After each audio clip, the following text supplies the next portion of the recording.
Welcome to the Peaceful Inner Warriors United lawfully organized summit here with Jackie Phoenix, Chantel Matheson, myself, Laura J, and everyone else who tunes in today. This is a weekly meeting we are hosting on Thursdays at 4 p.m. Eastern Standard Time until redress has been met, because that is what is called for by those who came before us and actively stood under Article 61 of the 1215 Magna Carta. It's important for you to understand what that is and why people are being told that it is not actually valid any longer, which is why we're having these summits. We also want to say that this is not about doing anything unlawful. This is in fact about doing something that is lawful and required of us all, as the barons laid out when they evoked Article 61 on March 23rd of 2001, after the Queen basically said she didn't have the authority to do what was being asked of her without Parliament. How does that work, Jackie Phoenix? Okay, well, yeah, the Queen actually inherited a treasonous regime. So the treason and lies and deception go way, way, way back. But it's treason to usurp the royal prerogative. So by the Queen saying that she didn't have the authority to withhold royal assent to the Nice Treaty, she was admitting that the crown had been usurped. Treason had in fact been committed. So the barons invoked Article 61, which is the security clause of our forever binding constitution that predates Parliament. They can't touch it. Okay, so the 1297 statute version is null and void. That's the document that's null and void. We didn't celebrate the 1297 statute version. We celebrated the 1215 Magna Carta. And that was even done in the House of Commons in Canada. There was a big, big celebration throughout Canada in 2015. So they wouldn't have celebrated the document if it wasn't legit. And the Queen never would have responded to the Barons' petition had Article 61, the security clause, not been active today. It is fully valid today, and this is well evidenced. It wouldn't have been able to be invoked if it was null and void. The treasonous regime will tell you that it was reissued in 1216, but King Henry was a 9-year-old child. It just goes back to the deception throughout the ages, right? We've been lied to for centuries. The head of state is supposed to be elected, no different than electing a new prime minister. So yeah, their treason and deceit goes back a long ways. So Article 61 is valid. Magna Carta 1215 is forever binding. It's clearly stated in Articles 1, 61, and 63. So all 63 clauses are very, very valid to this day. So for those that would say that there are articles that are saying the Calgary courts have disproved you specifically, who has become a target because you've stood up. And Jackie is over in England right now on a redress tour to help more people understand the truth. And the truth is often stranger than fiction. So this is an opportunity that we're hosting every week to come together to be able to actually understand what this is, why it matters, and what the process is. So there is a group on Facebook that is Practical Lawful Dissent, UK, Canada, and Commonwealth. And so that is an opportunity for you to actually learn all the steps. And we've went through in previous summits to be able to say what those notice or what the order of the notices are after you've sworn your oath of allegiance to Article 61, which basically is the demand of us all. The barons, when they evoked it, said, if you are not standing under Article 61, you are aiding and abetting treason. Speak into this, please, Jackie. Yes, Article 61 is the highest constitutional law ever written. because it's the security clause and it was put in place in case the crown was ever usurped, which clearly it has been. Article 61 actually constitutionally dethroned the monarch and dissolved all governments throughout the Commonwealth of all authority over the people. So there is no queen, there is no government. There's only Article 61. It is the only law in effect until the people have redress and our rule of law is restored. That's our common law court de jure that puts the people in power over government. Can you speak into court de jure to explain it to someone that has never heard the term before?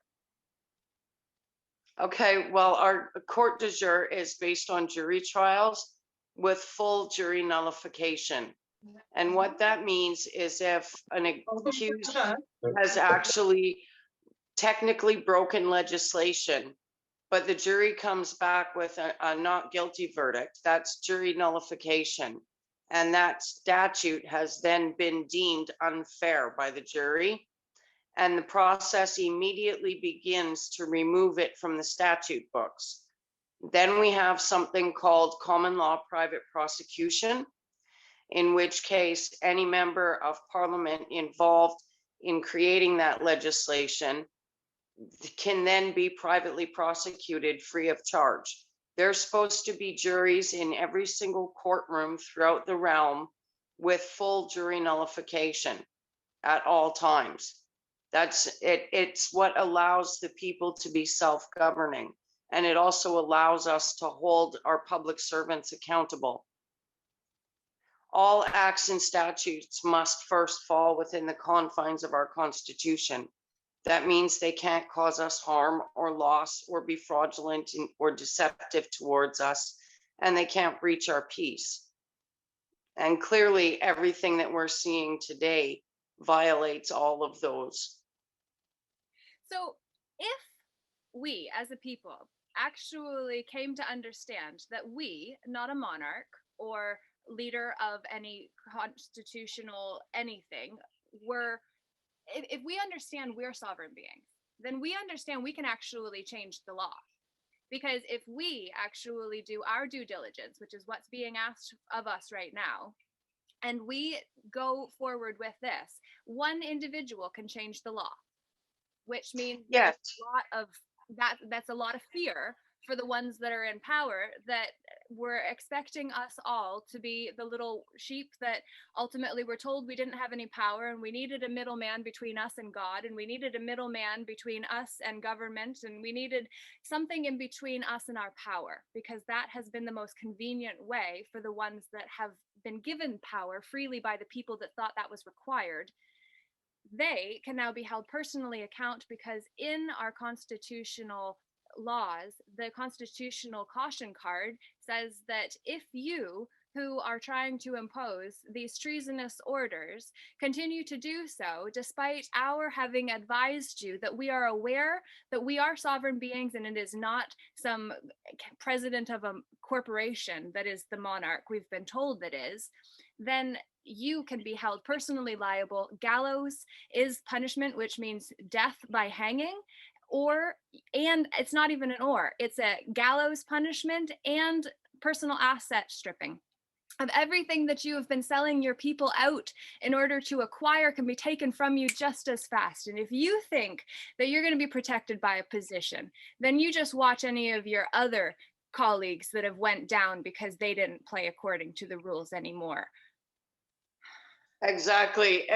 Article 61 is the only law in effect. You're either obeying it or you're not.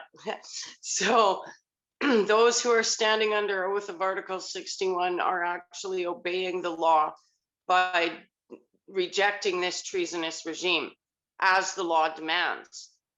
Because these people are criminals. There is no government. We, the people, created government. And on March 23rd, 2001, we, the people, dissolved that government. So they're criminals trying to tell us what to do. They were all essentially fired. So we need to use Article 61 to restore the rule of law that puts we, the people, back in power. And that's as simple as getting our courtrooms back and putting juries back in those courtrooms with full jury nullification. So for those who have shown up tonight, thank you again, as always. And it's wonderful to see familiar faces and the ones who are moving forward and taking the steps to be able to actually be part of this. Joyce and Marietta are in view together, because it's better when we're not alone. If we are alone, if we are isolated, we have no power. If you get taken away by a treasonous regime while everyone else is in lockdown, or as these power disruptions become ever more amplified as part of the agenda of this sick and twisted regime, how's anyone going to know unless we're working together? Yeah, well, Article 61 is all about unity. There's only two things the regime fears: unity of the people, and Article 61, because it holds them accountable. Article 61 is very clear that no one is above the law, not even the monarch. We are all equal in the court de jure. Yeah. And that's the thing, right? Our court de jure is free. There's never supposed to be a cost associated with justice.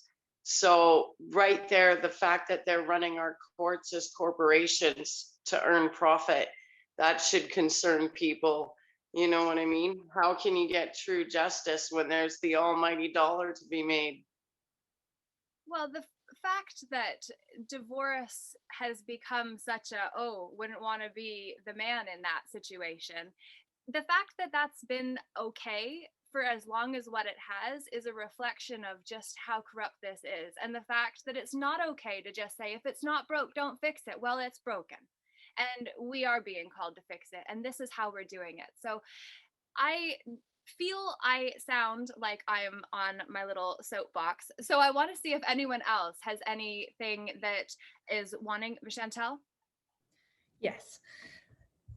So the first question is, how does our claiming our sovereign status protect from being enforced to take like a PCR test at work? She is, the one is asking is an RN.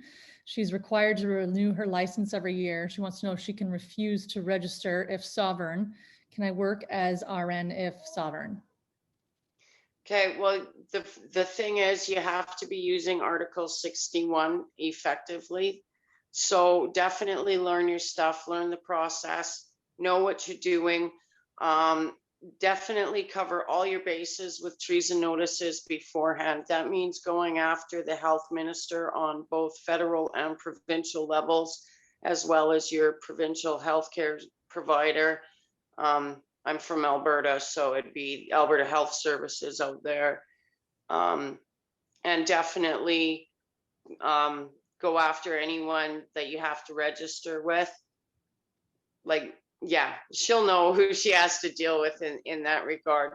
You can also include a brief cover letter stating that you have taken the oath of Article 61 as a civic duty to the people, and that you must be allowed to remain working there under extreme duress, but they cannot enforce unlawful acts and statutes on you as per Article 61. All right. I have a question.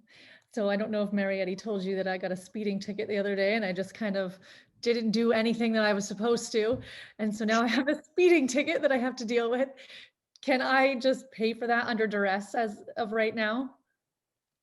Why, you can put them on notice of conditional acceptance and not pay it at all. Oh, okay.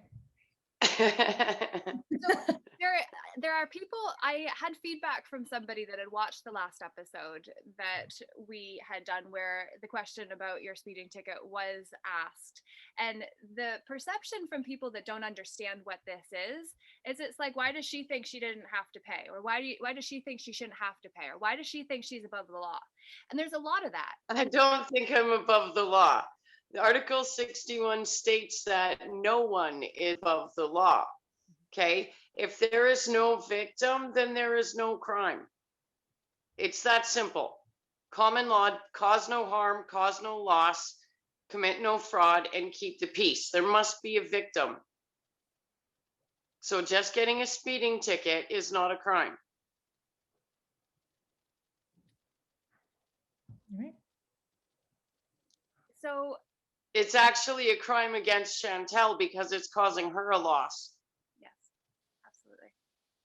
And for the people that still don't fully understand all of this, even the driving licensing system in itself is part of this treasonous regime, because the only way that we're supposed to have to get a license is if it's for professional purposes.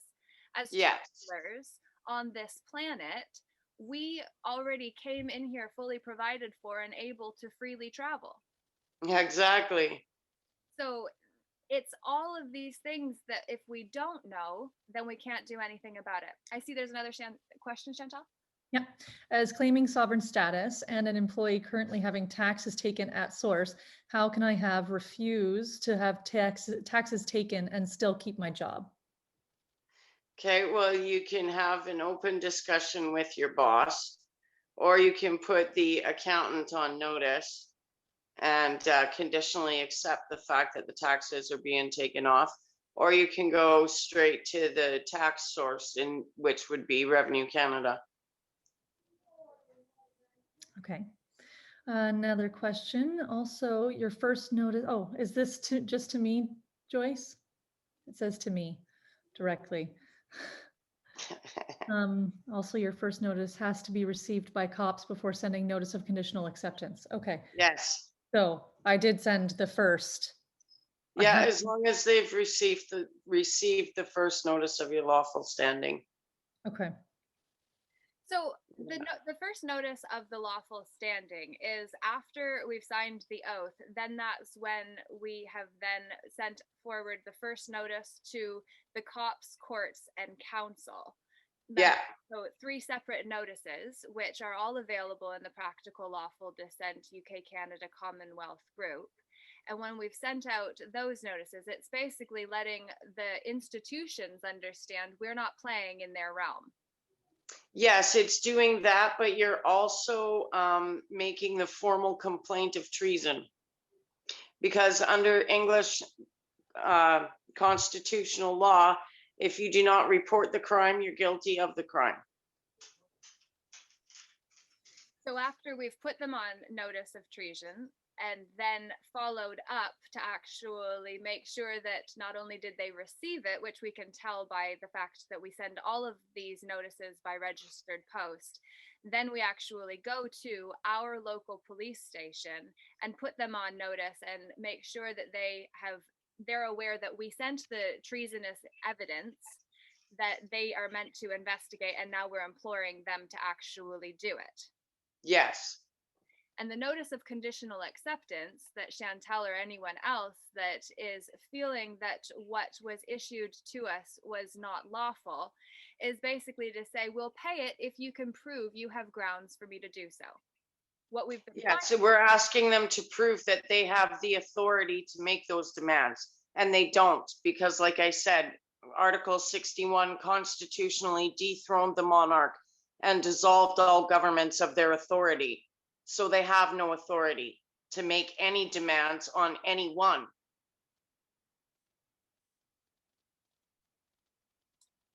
fully lawful, just not legal. What's the difference? What is legal is not lawful. They're committing crimes. Okay, legal falls under their admiral law. That's all corporate law. That's all fraudulent. And it's all designed to trick you into verbal contracts. Okay, that's how they're committing crimes. Lawful is very different. Laws remain in perpetuity, and they're only created by the people via jury nullification. Acts and statutes can never be permanent. Maxim in law, no parliament shall bind its successor. So they've treasonously usurped our courts and are using admiral law for their acts and statutes, which are totally illegal and unlawful. David used to call it the illegal system.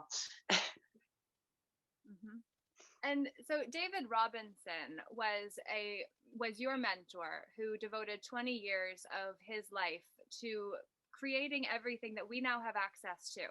In terms Yes. of these notices, he drafted the evidence. All we need to do is actually print it, read it, sign it, get witnesses to say that they saw us sign it, and then mail those off by registered post to the ones that need to know that we're aware that they are playing ball with a fraudulent team and need to either correct that or face personal liability for continuing to choose to be treasonous.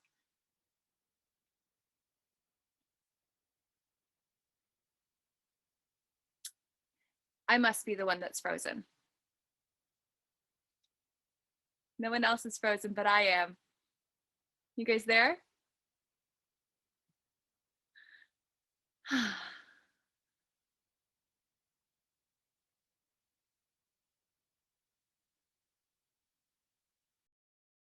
We can use. Oh, there we go. Sorry.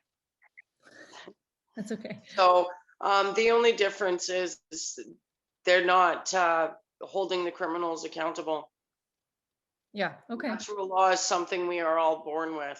Our common law justice system is just a manifestation of natural law, our conscience being the conduit. Yeah, okay. Thank you. What was the question? I don't know whether the recording caught it because I got. Because you jumped out? Yeah. The difference between natural law and common law. And that our common law is just natural law manifested into something we can use. But yeah, natural law doesn't actually hold the criminals accountable for the crimes that they're committing against the people. Sure, you might be able to get through the airport without any hassles or something like that, but when down comes to down, the crimes are still being committed against other people. And Article 61 is the only way that we can hold them accountable for their crimes. So with all the people that are now coming back into the country, for instance, their own, whether it be Canada or any others, that are being forced to quarantine and could be taken off into these institutions for quarantining if they test positive, what do we do? I have friends that are quarantining right now, or there are other friends that aren't coming back. You're in the UK for how long for exactly part of all of this? It's just what aside from obviously doing what's required in the notices and standing under Article 61, what else how do we help beyond just doing our part? Well, that's the thing. When encountered, you got to know your constitutional caution card. The more you know that, and the more confidently you can quote that, the more effective it is. But yeah, just make sure that the groundwork is getting done and get ready for the call to action for redress. Canada really needs to get a lot done in a short amount of time. So just get the word out about Article 61, get those 3 C's done, the cops, courts, and councils, and get those notices of lawful obligation under English constitutional law and the notice to compel performance into the police stations. That's all part of the groundwork that we need done for redress. I could definitely use some volunteers from Canada that I can train to do redress meetings like I'm doing here, because the sooner Canadians know what they need to do, the better. And that's not exactly something we can discuss over an interview, right? So yeah, I can't organize redress online. So it'd be nice to be able to train a few people in Canada because it is such a vast country. So we could use people in every province that are able to travel around and do these talks to get Canadians ready for what's coming. So I am just going to pull up that constitutional caution card from the resources section, just so that everyone is aware when referencing the constitutional caution card, this is what it is. So you can print this off from the resources. It's a tool, use it. I must caution you, whereas I stand under Article 61 of Magna Carta 1215, which was invoked in March 23rd, 2001. According to constitutional protocols, any attempt to enforce unlawful acts, statutes, or legislative laws on myself will be taken as an act of high treason, for which you will stand trial before a jury of the people and which still carries the gallows. I urge you to consider Nuremberg. I was just doing my job as no defense as evidenced at those trials. Ignorance of the law is no excuse. Maxim in law, anything you say or any action taken by you against me will be used before the jury. To deny constitutional law is sedition at common law and carries full asset stripping and life in prison. Do you understand? If we are willing to actually put the ones that need to understand, they need to do a job that they thought they were hired for and then found out that wasn't specifically what they actually got signed up and roped into. We need to let them understand that that is our protection. And now we are no longer just sovereign beings who are pretending to be citizens of the country that owns us. Now we are saying, no, we are sovereign beings who understand that we have to actually support ourselves by collecting evidence. Every conversation is evidence. Every conversation with a police officer or crown agent, which simply means someone that works for the corporation that we identify as the ruler of our country, essentially. Every conversation must be documented because treason is oftentimes, treason is committed with a pen behind closed doors, just like the Trojan horse that was rolled in there looking all innocent and cute and potentially useful. And then suddenly it was opened up and they were overtaken. Well, we've been overtaken, my friends. And Yeah. don't get it necessarily, but it seems to be largely women that show up and say, no, this is not okay. Yeah. Why is it the women? Because it needs to be. Because we have the power.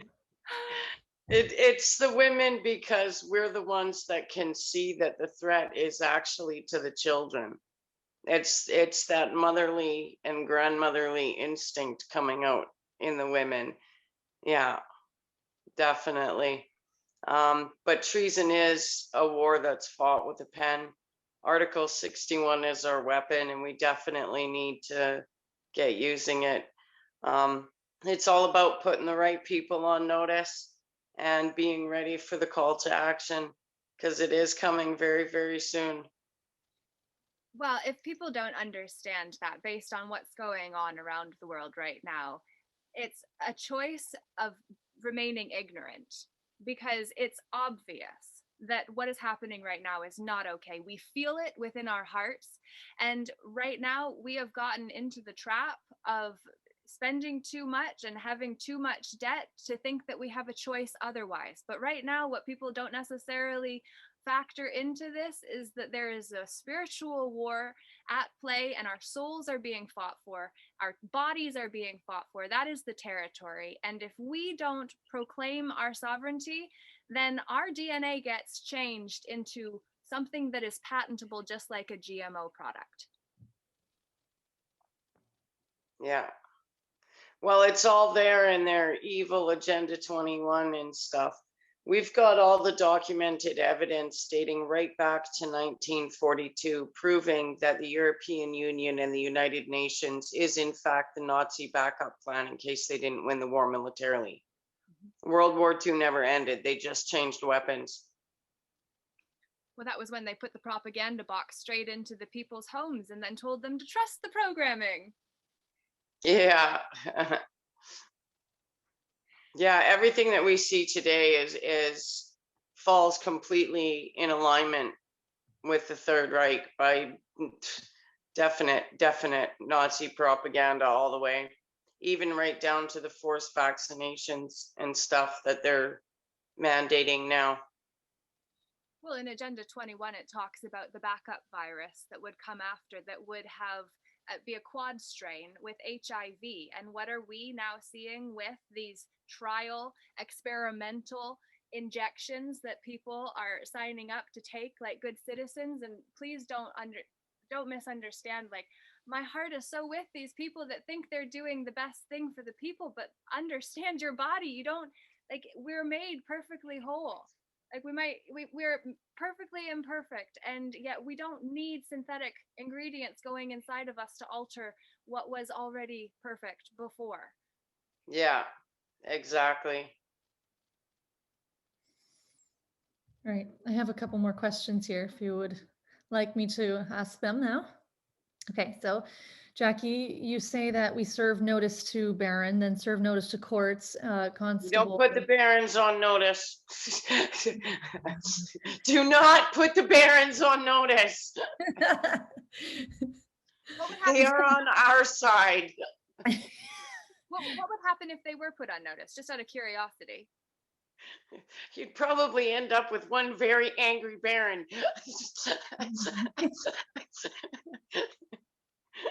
Yeah, don't do that. We need them. We need them. I'm asking for the people that are listening that may hear fear in "don't put the barons on notice," so then that's what they could use or try to use as a way to go underneath. So I'm just only asking from that perspective. When somebody hears that, it's just like, what if you accidentally put the baron on notice, I would send a very, very heartfelt apology letter following it. Because yeah, no, the barons invoked Article 61. They're on our side. They are the ones that actually gave us remedy. Without them, we wouldn't be able to use Article 61 because everything has to be done according to constitutional protocol. So they're the good guys. You send them your oath. Yeah. We're swearing allegiance to the barons. We're changing it from the queen to the barons to the constitution via the barons. So yeah. Okay. So sorry, I just gotta go back up. So then we serve notice to courts, the constables and council. Regarding town council, who do you serve? Mayor, clerk, whom? You can go with the mayor, or you can put all their names on one notice if you want. It depends on how big your council is. If you're just a small rural community and there's only like 5 or 6 of them on the council, then just put them all on one notice. But notice to agent is notice to principal. They have a duty to inform everyone above and below their station. Okay. And do we still need a passport when we travel? How do you handle border crossings? Well, again, you can use your constitutional caution card. Okay. I didn't even have a passport when I had to come to the UK. So because I had never had one and I was trying to get to David's funeral in time, I just applied for my passport under duress. I signed for it under duress by putting the 3 dots before my signature and the colon to separate me from the legal fiction. Hang on. I didn't have to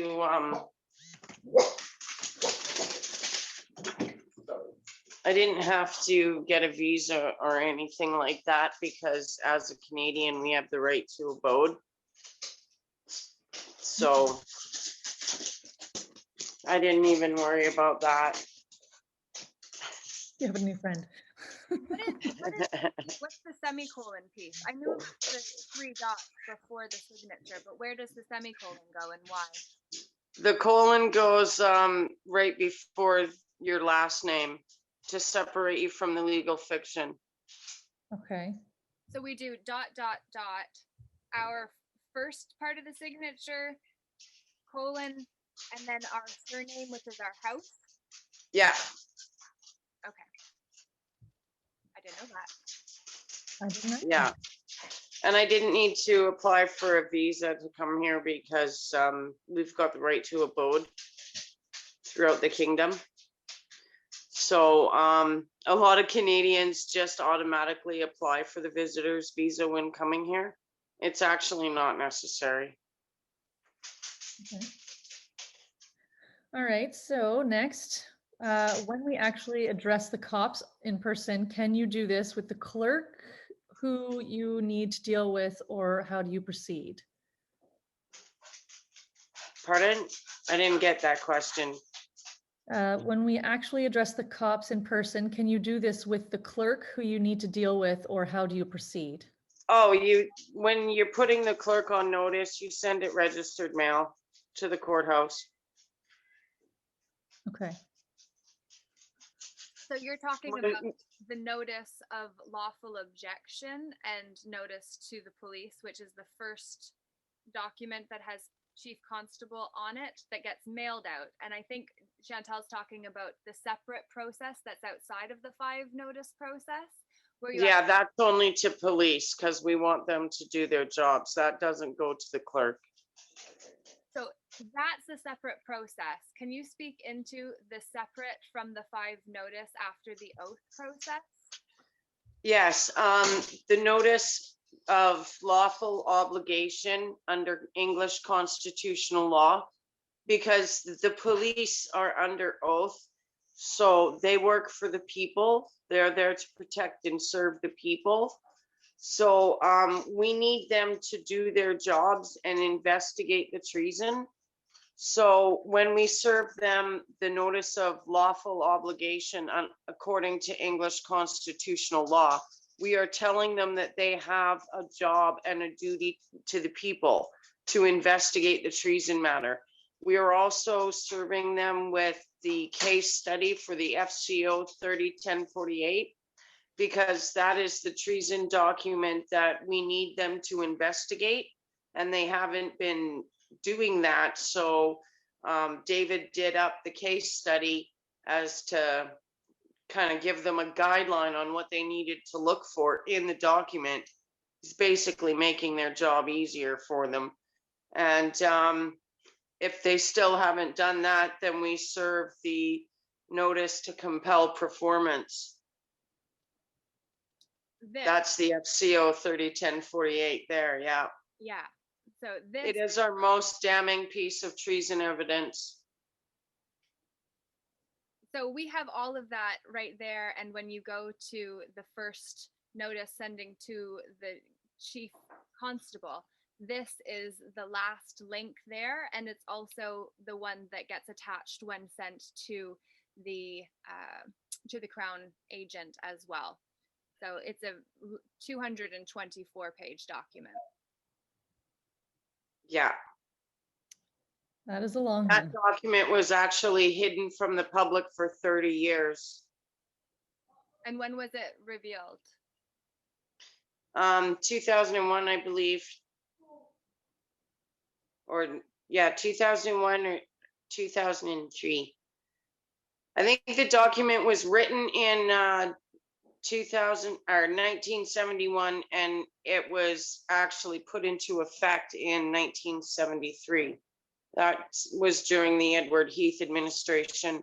They committed both sedition and high treason to bring us into the EEC, which is the EU, which is the UN, which is the Nazi backup plan in case they didn't win the war militarily. So, yeah, very evil document that one is.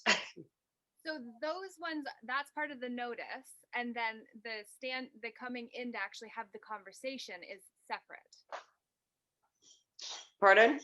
That going in to actually have the conversation with the officers when we are actually Yes. putting them on notice, and we're giving them the opportunity to investigate the treason without being implicated in the process as well. Yes. So there's 2 processes, because when Chantal and I went to serve the police, we thought that we needed to actually serve these documents because we got confused. And so then I called the police to get the chief constable's name, and then I got my information taken down and a return phone call. And thank goodness that Marietti was available, and we had spoke as well. And I was still under the impression that we needed to go in there. And because I live out of town and I'm a practical person, I wanted to get my task done for what I had went into town for. And then there was suddenly extra element of the fact we needed our signatures yet, and we needed to get there before they closed, and all of these factors kind of forced us to kind of fast track it. And I had made the decision and then told Chantel, so she got sucked into that one wrongly because it wasn't actually what needed to happen. All we needed to do, as Marietti, fortunately, thank you, had clarified, is we just needed to mail off that notice and then go in 10 days later after they'd received that notice to say, did you get the treason notice that we sent you? And the evidence included therein. That's the conversation. So the first part is actually sending the letter. And then after that, we go into a second separate process. That one, can you speak into? Yeah, that's the notice of lawful obligation according to English constitutional law and the notice to compel performance. That's a new process that David just gave us just before his passing. So that's a completely separate thing from your lawful standing and sending the 5 notice process. That is all done registered mail. Whenever we're using the notices, it's all done via registered mail. It's just those 2 documents that are served in person. And that's just part of the groundwork for going for redress that we need to get done. So it is a necessary step, but it is separate from the 5 notice process because it's only the 2 documents, and it does need to be served in person because we are demanding that they do their jobs. So the notice of objection is what you'll find in the notices that you're mailing off. And then the notice of obligation is the obligation the police officers have to investigate the treason that we object to. Yes. Yeah, exactly. So it is a very important process, but it is a new process that David just gave us a few months ago. So just before his passing, he actually released those documents to us just a few days before he passed. So that's a completely new process to the PLD movement. Chantal? He was a very smart man. Yes. Yeah, well, we're grateful that he trained people to carry on his legacy. So thank you for being willing to put up your hand and finding the information sooner so that we could all be able to maneuver these times more effectively and lawfully. Absolutely. Yeah. All right, so here's the next question. What is the call to action? I can't really say that over the internet, but I am looking for volunteers in Canada that I can train to do these redress talks so that Canadians can get that information as quickly as possible. All right. Do we do oath to self? You can do the oath to self, but I recommend sending it to a baron because the oath is a document of intent. So it's all about proving your intent. So if you actually send it to the barons as per the Constitution tells us, then your intent is undeniable. Yes, all right. Last week, Marietti said to do oath to baron rather than oath to self. Oh, yeah. Yes. That's it for questions at the moment. Question? Okay. Does anyone else have any questions or comments as to where you are in the process? Any issues, successes, questions, uncertainties that anyone is experiencing? I have a question about how far you would need people to travel to do these talks in Ontario. Is it like all of Ontario? Well, that's the thing. Canada is so vast. So a province the size of Ontario, we would probably need 2 people at least to cover the whole area, or at least as much of the area as possible. Smaller provinces like Alberta can probably handle 1 person, but 2's probably better. Yeah, the more people getting the word out, the better. But if we have volunteers, have them contact me for sure. but we have to remain 100% focused on Article 61 because redress has to be 100% lawful. And under Article 61, we don't mix other methods or anything like that. We just stick to the truth in law. Article 61 is in effect. They have no authority. Simple. So I need people that are going to stick solely to Article 61. Yeah, of course. Will travel costs be covered? We volunteer our time. That just depends on the people. I know we've got volunteers that are, somebody finds us a venue and then somebody else will put up accommodations for us. Another person will donate travel and help us get to the next venue. So it's just all on how you can organize it. That's the thing that people have to work together on this. We're all donating our own time and money into this. So. Yes. All right. Do we need to make our own IDs as many who talk about common law suggest? No. We don't need it. Your oath is all you need. Okay. So you would carry it around, your oath? I carry my oath with me all the time. Okay. Yeah, if you have to use your government issued identification, then do so under duress. But yeah, I don't even use mine.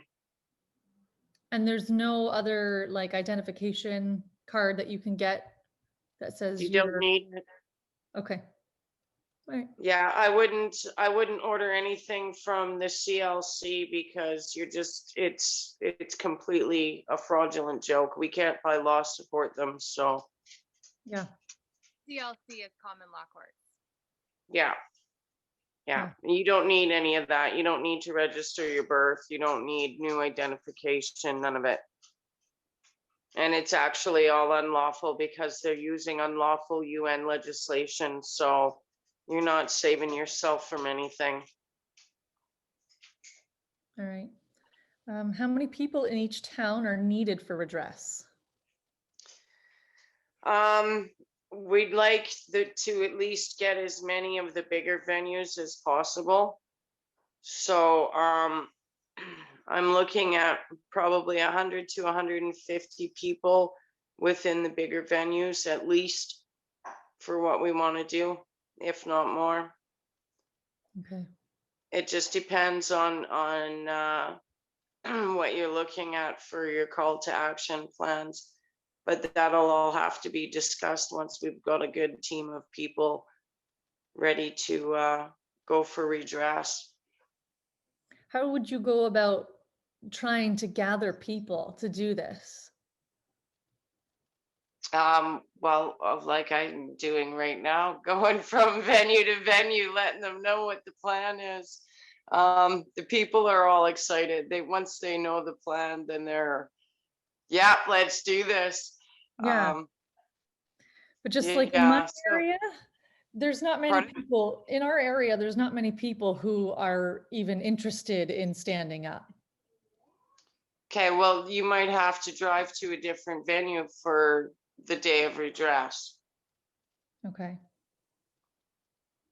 Yeah, because it'd be nice to have one venue, one major redress in each province. Okay. So people may have to travel to their largest venue if that's the case. On the day of redress, for the call to action. But I'll give Canadians as much time as possible for the call to action. Okay. Another question, how does this affect your banking, i.e. getting a loan, buying a car, or buying a car on financing? Well, if you enter into a contract, you have to remain honorable to that contract. Okay. So yeah, generally you don't, when you buy a car, you would want to be able to buy it outright so you don't owe anything? Yeah. Yeah, because not- as long as you're financing it, it has to be registered under for the government. So you would have to do that under duress, and you would have to have it registered the entire time that you're financing it. So it'd be better to just pay it outright rather than aid and abet a treasonous regime. Yeah. And then can you unregister it once it's been registered? Well, I know in Alberta you have to register every year. I just didn't bother to register again. Okay. All right. You have to But you can go after your provincial transportation department with the notice of conditional acceptance and include that you require them to deregister your vehicle Okay. and put the VIN number on it. And what happens then? Well, then they have to remove it from the system. And Otherwise, they're committing high treason. so if it's removed from the system, then police officers can't track that it's not had its vehicle ticket or the license tags. It means that the government doesn't own it, because as soon as you register something, you hand over ownership. That means they can take it. I just found out, because a friend is actually going through a process with common law courts, about the fact that as soon as we actually hire a lawyer, we essentially become a guard of the ward, and then they're the surrogate one to speak for us. And we have. Okay, well, again, we don't go into their unlawful courts. Yeah. And the common law courts are not effective at this moment in time because they are unenforceable. You can't enforce them. So we don't know. Article 61 is all we need. It's that simple. But yeah, as soon as you walk into a courtroom, you're granting consent. Which is why we put the courts on notice. Yeah. And when we do so, that covers common law court and civil court? There are no lawful courts. We need to restore the rule of law. We need our juries back in our buildings with jury nullification. That's when we have lawful courts again. Till then, there are no courts. All right, here's another question. If you have an RSP, then swear the oath, what happens to your registered funds? Are you on contract? Well, no, they can't take that.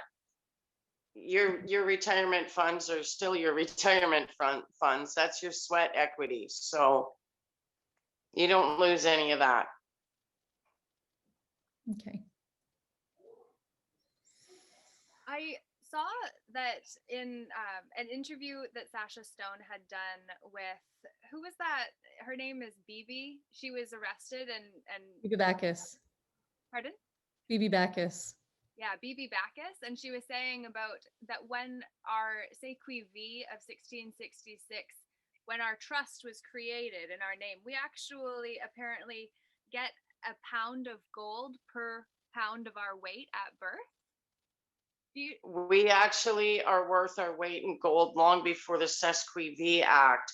The Sesquiv Act is a treasonous document. Everything that she is doing is aiding and abetting because she's granting authority to that fraudulent document that's null and void. Article 61 is in effect. All treasonous documents are null and void. That includes the Sesquiv Act. A lot of people don't know about these things. So it's just like, how do we get information to the people other than just ask the question? So if anyone else has questions too, Chantal, you're doing great. Anyone else too, please feel free to speak up too. Here's another. If we go into revelation of our money, reevaluation of our money, are we are excused from the Brenda, you want to ask that? If we go into a revaluation of our money, are excused from this revaluation, or if the government grabs registered funds, What do you mean by that, Brenda? Hi, hello everyone. So there's talk about the Great Reset, the economic revaluation going to gold-backed dollars and silver, which would be great. But there's also They won't be going to gold-backed standard. They'll be going to the microchip. It's all part of the New World Order. It's laid out in Agenda 21, Agenda 2030, and the new Agenda 2050. It's all in the treason evidence. right. But before that happens, though, there's talk about a depression.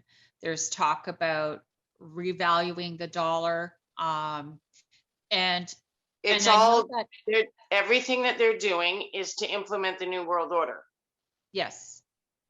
yes, I can understand that, but to do that, though, they're going to try to enslave us, of course, and give us a stipend every month and that sort of thing. The universal credits, it's all in the treason evidence. Right.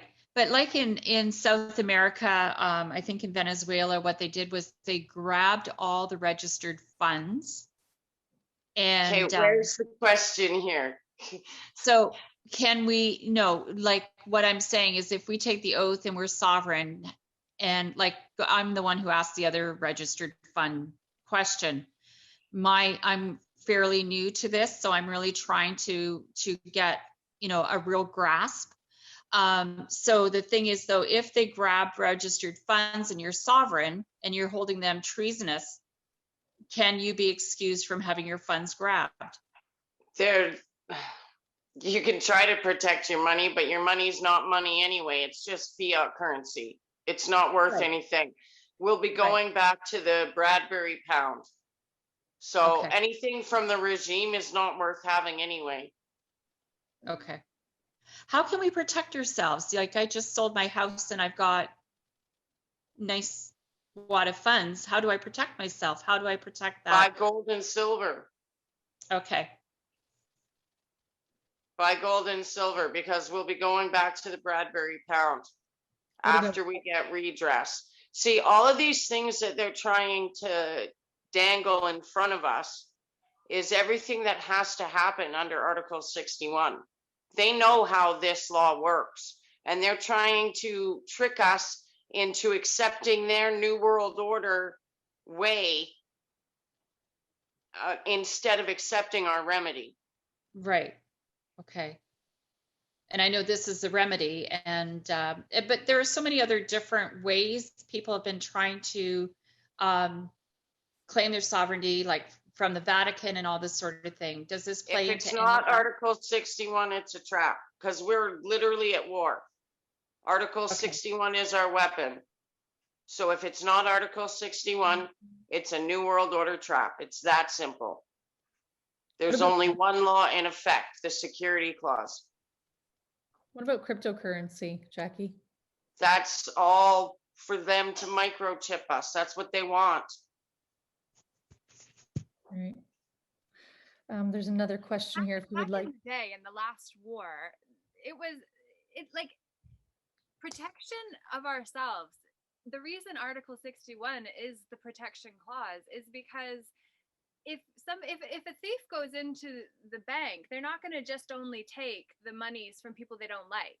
They take all of it. And when the system collapses because inflation rates have gone out of this world because of all the free money that's been given to the people just to enslave us further, when that goes bust, the only protecting ourselves is the community and connections that we have with people that are living, that care for us. And also understanding, like back in the last war, anybody that had gold and silver, it came and it was collected, whether you paid for it or not. Like our profits and the things that we have of value are not the things that necessarily can be used to trade other than our energy. Our energy is the ultimate currency. And right now, our energy is plugged into all of these mis and disinformation campaigns that keep us fully distracted from what is a viable solution if only we stand up. And then, as I always say, at the end of after redress, what then? When people are being called to self-govern, when people are being called to take personal responsibility, it's a whole different level of living. And we're being called Exactly. that now. And there are a lot of people that are too afraid and too lazy to want to actually take personal responsibility. And I don't mean that as a diss for the ones that want to take that personally, though if you did take offense to that, know that you were looking to be offended, which was why I triggered that for you. It's not about me, it's about what was already there, I do believe, but that's my belief system, which is my BS. And everybody is so consumed with everybody else's BS, they don't know what's theirs anymore, it seems. Well, Article 61 is the simple solution. Our Constitution tells us exactly how to deal with this level of treason and tyranny. So that's the simple thing that I love the most about it. It unites the people and it gives us a real solution. All right, there's one more question here. If you send a notice of liability to an officer for any offense against you, like arrest or trespassing, how do we enforce the lien against them? Then that can be also done against any crown corporation. We don't deal with that sort of thing. Again, we just stick to Article 61. When the people get redress and we are asked to submit our evidence to the jury, I would suggest you file a claim of tort with the jury at that time. But until then, nothing's going to be enforceable. Did you say claim of court? Claim of tort. T-O-R-T-E? T-O-R-T-E. Tort. And what is that?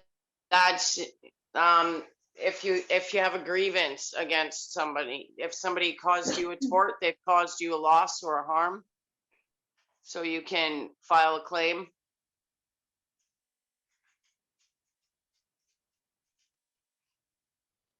So there's the part of me that's kind of like, well, under common law, you've only got 4 laws to follow: cause no harm, cause no loss, cause no fraud, and keep the peace. If Yeah. being arrested for something that violates those common laws, that was kind of where my mind went first. But then the second question is, what if somebody doesn't like what we're doing? What if we become the figureheads that they can see, and then we become the target for them to come and arrest us unlawfully and illegally, but they do it seemingly legally? What do we do in that circumstance if we do become a target and they're coming after us and we don't specifically know how to respond? So maybe that has something to do with March. You always have your constitutional caution card. Whenever you're confronted, always pull out your camera and film them. Live stream if possible. Recite the constitutional caution card. And anything they do after that is high treason and they'll face the gallows. And it's still a full asset stripping. That's when you file your claim of tort. And once the jury strips the assets, they'll decide what your tort is worth and reimburse you.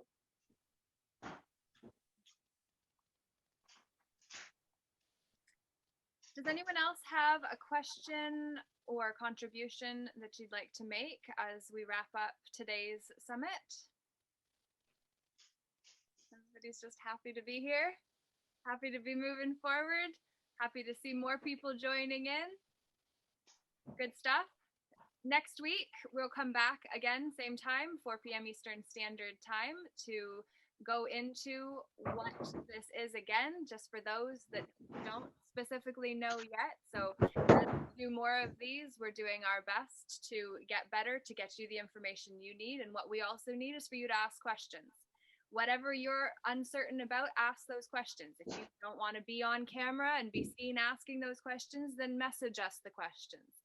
I'm going to make a post on the Practical Lawful Dissent page after this to be able to ask people to put questions that you're not sure of on there, which I know admin have been bombarded with these questions, but the fact of the matter is, if you don't know the answer, you're not going to take action. And we need you to get the answers so that you take action, so that we can actually move forward with this instead of it being the thing that could keep us safe. Let us actually stand under it so it becomes the thing that we all call to have come into play. For sure. I'll be on the road again next week, but I'll try to join in for sure. Beautiful. We're very grateful when you do show up, Jackie. Yes, absolutely. And Marietti, thank you as well for Joyce. the reins. And Joyce, yes, when Jackie hasn't been able to make it, thank you very much for doing your part and continuing to keep us on our toes and helping us get more in the know. Thank you. Can hear Brenda packing up her house over there. Time to move. All right. Sounds good. Have a good one, guys. Peace out. Thank you. Good night. Night.